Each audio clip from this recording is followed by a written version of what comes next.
The first person that we interviewed was Marta Alicia. She's 35 years old and she lives in Escobedo. What she told us is that if this problem was strictly in her hands, what she will do was to take the concession to the bus routes that don't meet the standards that are needed to offer this service. She will ask the bus owners to invest in the training of their drivers. Also, she will ask them to design new routes and to maintain all of the buses clean. Then we interviewed Jose Angeles Camilla. He's 27 years old and lives in Independencia, Monterrey. When we asked him how does he solve the problem now, he told us that the more security is implemented in public transportation, there should be more guards to have more control of people who commit crimes and punish them harder.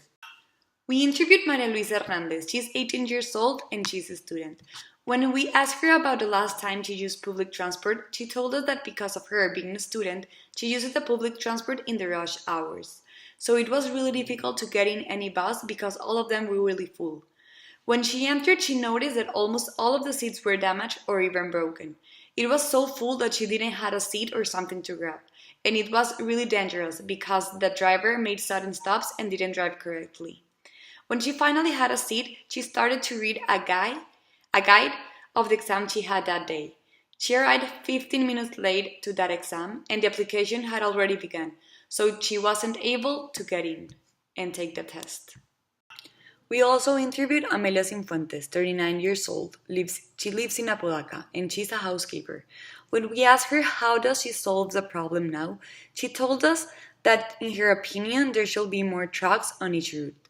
So there is not always a pile up because of the people who are carrying things and they are bringing their children.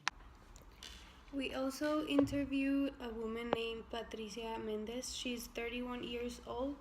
She is a cashier as an occupation and she is from Monterrey. She told us about her last experience in public transport. She tells us that the bus is near her house, so that's why she takes it. And the trip is normal, but sometimes the driver accelerates a lot, and when he has to brake, he stops very abruptly. Also, a few minutes from her house, there is another bus with different route, and the drivers start shouting each other things. So the driver isn't attentive to his work, and he doesn't stop in the right stop.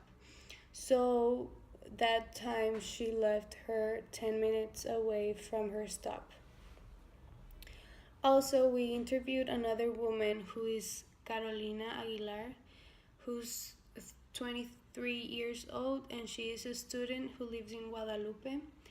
We asked her how she would solve this problem and she tells us that they should train each one of the drivers so that this type of problem will not happen again.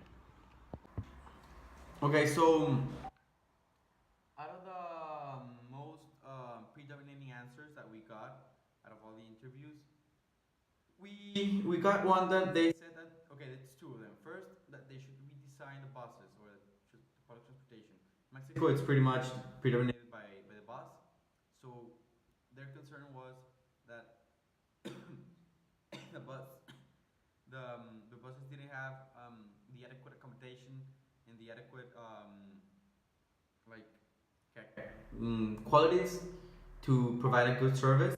So their concern was that they should be built better, more lasting, more comfortable, more spacious, because they're really crowded. As well as obviously they also said that they should get more of them. So because like they're really crowded, so there should be more buses circulating throughout the city.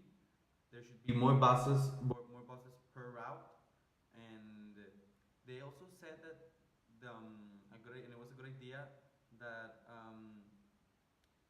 there's also like other states like other countries and whatnot. They do there's exclusive transportation units for women, so that's something that a few women also said that they should get like buses for women, which is not a bad idea at all. Um, there should also be like they said that there should be more security on the buses. Um, because it's not as it doesn't it's not as safe as they would like. We heard many stories about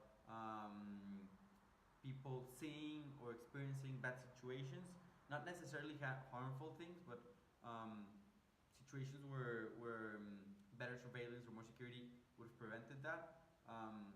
Women also said stuff like that, so that's something that they also um, told us about. So yeah, it's basically one part of the part of transportation that we're facing today. I interviewed two people.